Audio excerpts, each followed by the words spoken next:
Are you a safe spouse? Most people assume physical safety. I'm talking about safety on an emotional level. What does it mean to feel safe when asking your husband for help with the kids? Or what does it mean to feel safe when asking your wife why she seems more on edge than usual? Stay tuned to the end for a relationship quiz to help you determine how healthy your marriage is. In this video, my husband and I share how both of us can be unsafe in our marriage. Let me know if any of it looks familiar.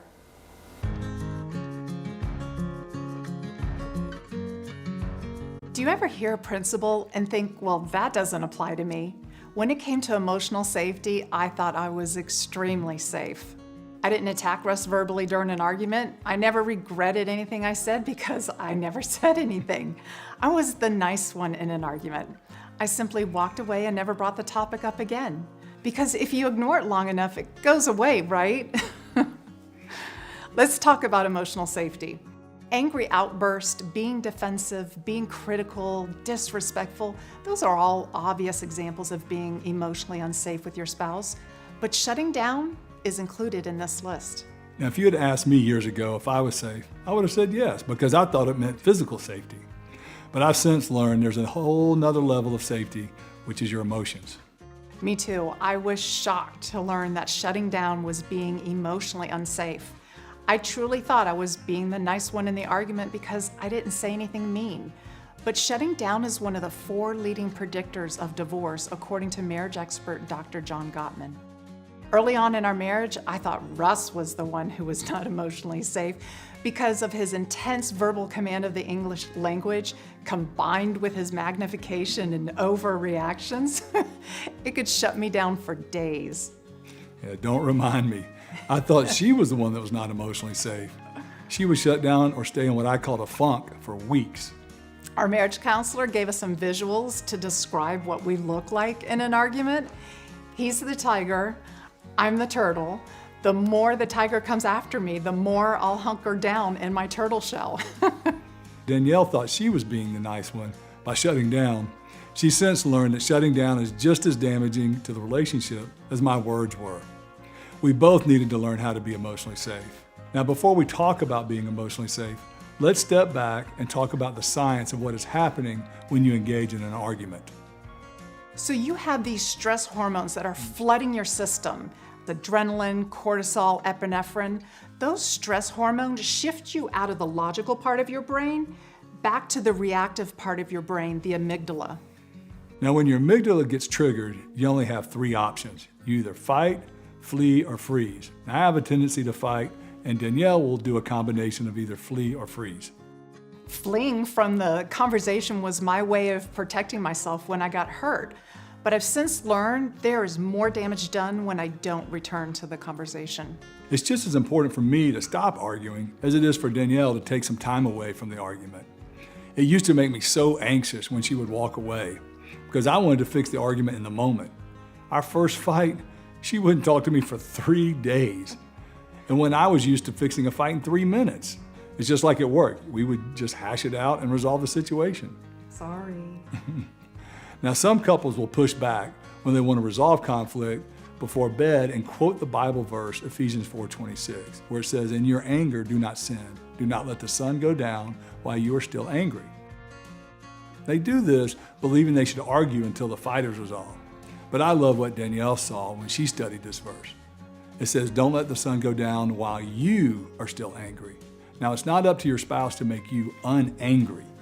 Your feelings of being angry, sad, or frustrated may be more about what's inside of you versus what your spouse does.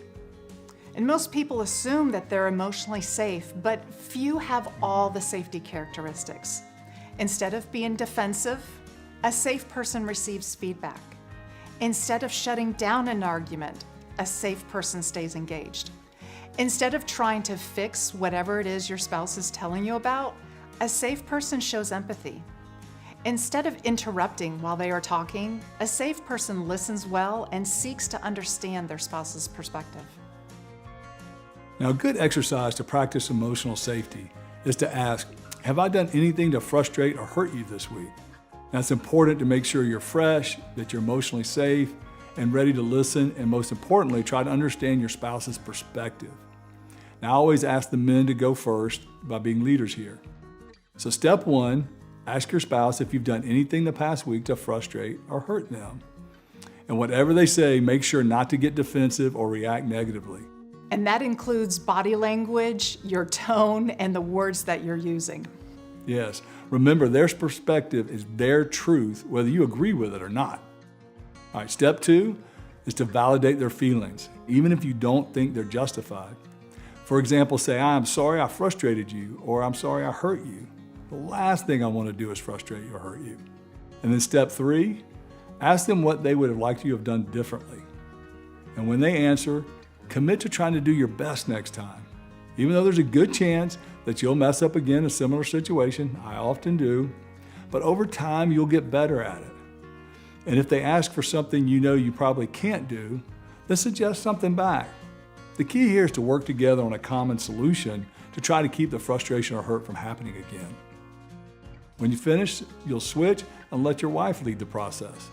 Now, this will take some time to get good at, but it's one of the best ways to grow closer to each other. Danielle and I have learned that getting good at managing conflict and repairing after hurting each other is when we often feel the closest to each other. I never would believe that we could feel this close after conflict before actually seeing this process work. Now we're going to role play an example of what it looks like to be emotionally unsafe and emotionally safe, and this is an actual thing that has happened. So first, we're going to give you the example of how we were not emotionally safe. So here's the context. Early in our marriage, we were at a friend's dinner one Saturday night, and Danielle felt ignored.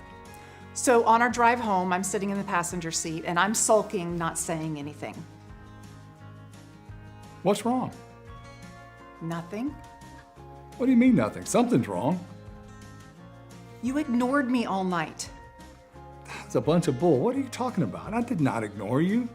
You always ignore me when we're with your friends. It went on for hours. You are always exaggerating. You just wanted to ruin my fun night.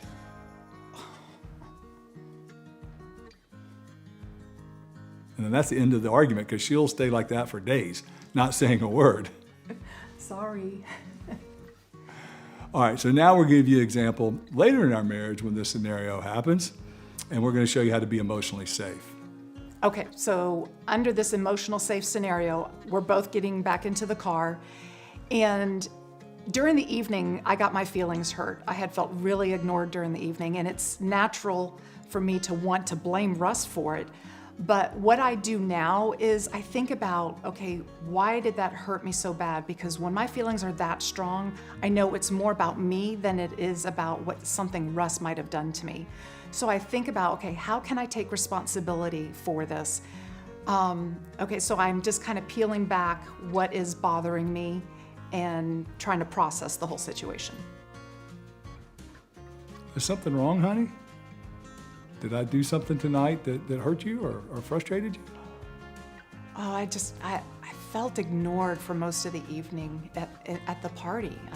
It just was really frustrating. Oh, I'm so sorry. The last thing I want you to do is to feel ignored. Can you tell me more why you felt ignored?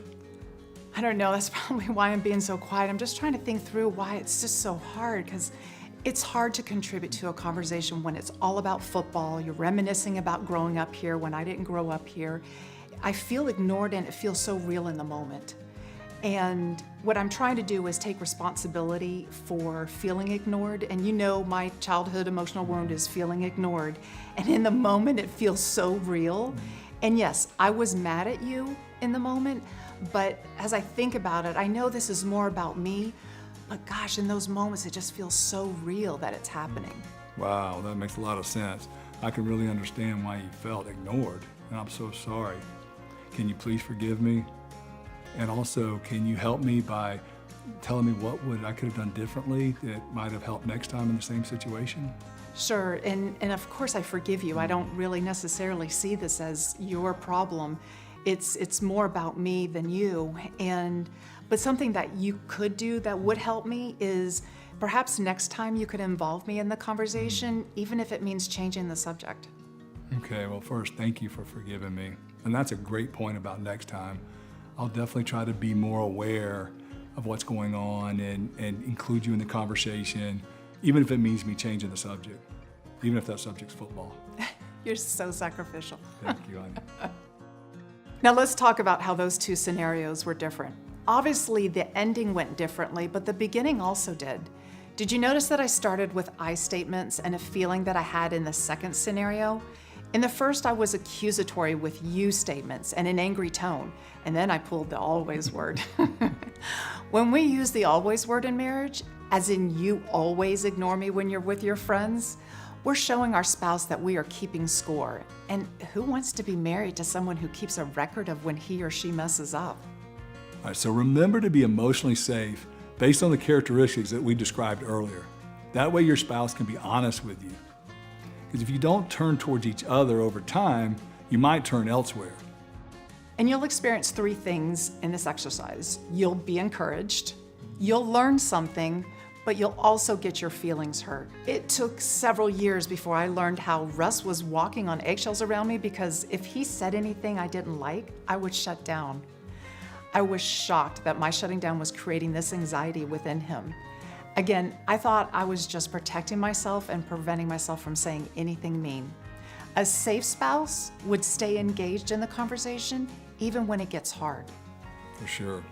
Now there's a popular verse in the Bible that's included in most weddings. It's found in 1 Corinthians 13, 4-7, where it says, "Love is patient, love is kind, it does not envy, it does not boast, it is not proud, it does not dishonor others, it is not self-seeking, it's not easily angered, and it keeps no record of wrongs." Now that's a picture of safety. Listen to this again and think about your spouse. The way I choose to love my spouse should be characterized by being patient, being kind, not envying, not boasting, not being proud, not dishonoring him or her, not being easily angered, and not keeping a record of wrongs. God gave us that picture of what love really is, and He knew that we would all need His help to live that out in marriage. All right, so here's our challenge for you. Pick one of the following attributes in the verse, like patience or kindness, not envious, doesn't boast, and then work on implementing into your marriage the next week. You'll have moments where you'll have to pause and ask God to help you. That's okay. Then the following week, apply a new one. As we close, and if you remember nothing else, here's the bottom line. In order to have a thriving marriage, we must become a safe spouse. Thanks so much for watching, and we look forward to seeing you next week. Being critical, defensive, and showing contempt are all obvious unsafe emotional behaviors, but did you know that shutting down was just as bad? Be sure to take this relationship quiz to learn how you can better connect with each other. If you liked this video, check out this next one of going cold and distant on your spouse. Remember, to have an extraordinary marriage, be intentional.